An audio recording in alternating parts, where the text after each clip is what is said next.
tonight, the Northern Edition. Good evening all. I'm Shoshina Roll. As always, it is so great to have you with us.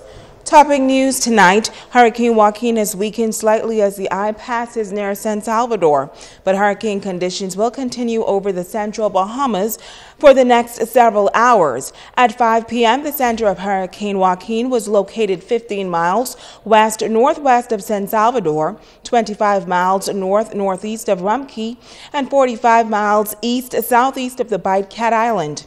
Now, on its present track, the center of Hurricane Joaquin is moving near San Salvador tonight. Residents in Rumkey and San Salvador will experience hurricane-force winds through tonight. Meanwhile, residents in Cat Island, Exuma, Long Island, Mayaguana, Acklins, and Crooked Island will experience tropical storm-force winds. Heavy rainfall could result in life-threatening flash floods over the central and southeast Bahamas through today. A very dangerous and life-threatening storm surge will raise water levels by as much as 6 to 12 feet above normal tide levels in the central Bahamas. And in preparation for the impending storm this afternoon, the National Emergency Management Agency opened 3 shelters here on Grand Bahama. Now, they are hoping that residents would take advantage of the shelter if the need arises. Italia Hall has this story.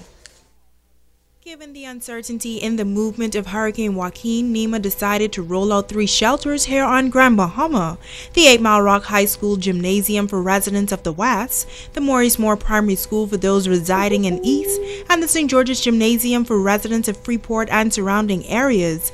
Friday afternoon, members of the Royal Bahamas Defense Force and NEMA officials began preparations. They can go to those shelters at any time after 6 p.m. The shelters will be properly manned by social services, as well as Defense Force officers will be assigned to each of the shelters to assist in whatever way they can. We in the Royal Bahamas Defense Force had put in place a disaster management plan as of 2 days ago. We were just on standby waiting for the call that we received earlier today that 3 shelters would be initialized. So we have since put our persons in place who are going to be manning those shelters, as well as we're giving assistance to NEMA through making sure the warehouse is also being properly manned and all of the items get where they need to get. Tammy Mitchell, manager of NEMA's warehouse, is encouraging residents to stay prepared. We expect the conditions to deteriorate. It's going to be some localized flooding. It's going to be some heavy winds. They're looking at about 30 to 35 knots from the last report that I received. So we're encouraging residents to stay prepared, to not take the hurricane lightly, because we know with any type of weather, things can shift.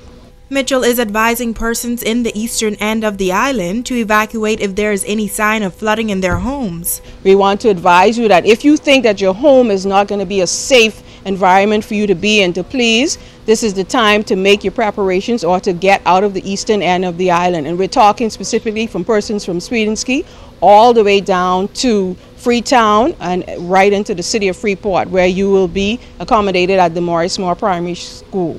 For persons in the west, the Fishing Hole Road has been a major concern. If you see that there is water in the road and you're not certain as to, in terms of to the height, do not attempt to cross the Fishing Hole Road. If you're on either side of it and you have family members, try to get over before any inclement weather comes into the area. Now, in case of an emergency, you can contact NEMA's Operations Center at 351-4901, 2 or 3. Italia Hall, ZNS Network News.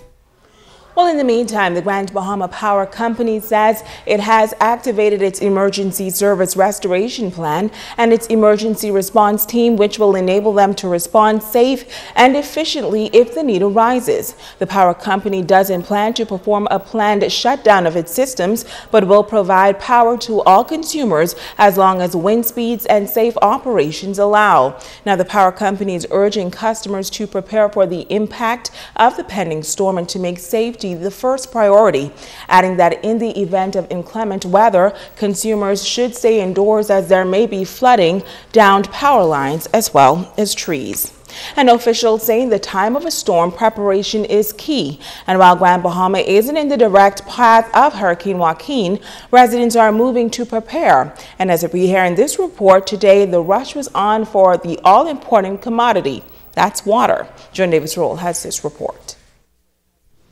In the wake of the storm, there was an increased demand for water here on Grand Bahama, and local suppliers moved to meet that demand.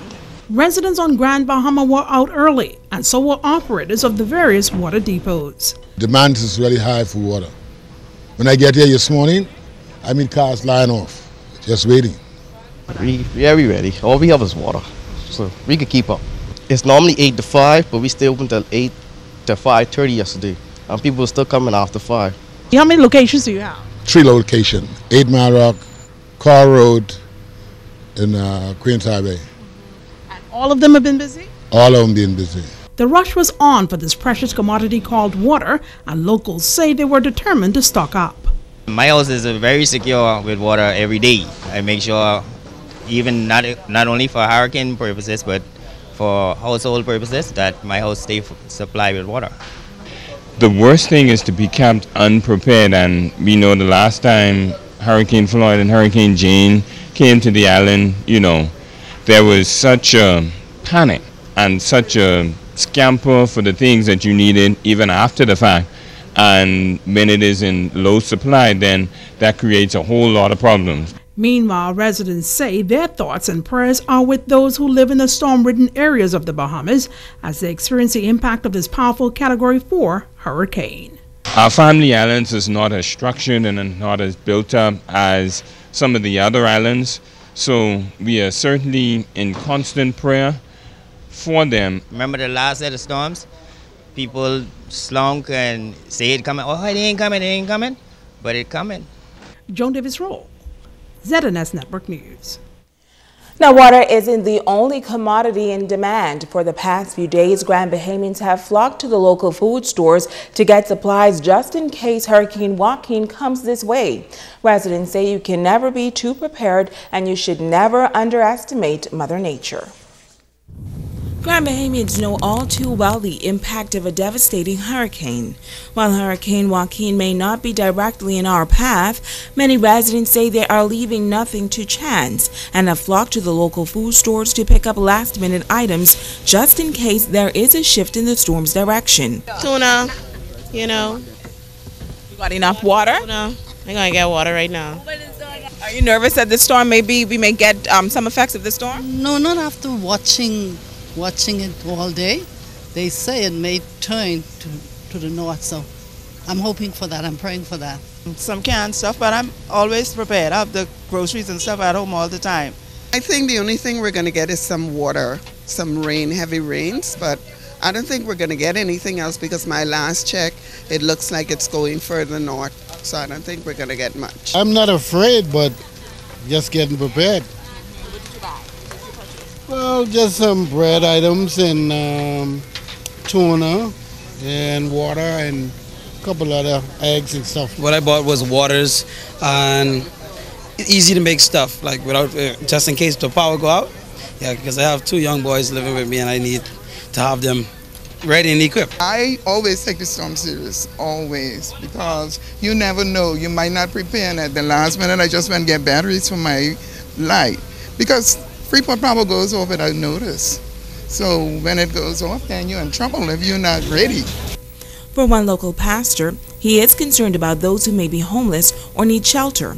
He is offering his church as refuge during this time of storm.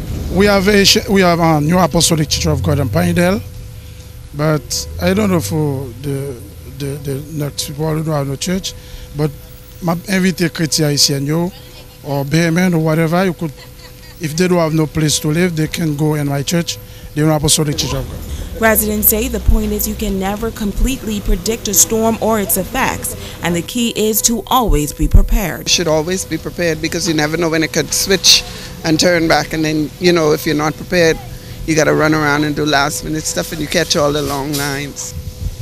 Well, if they're not afraid, they should still take precaution.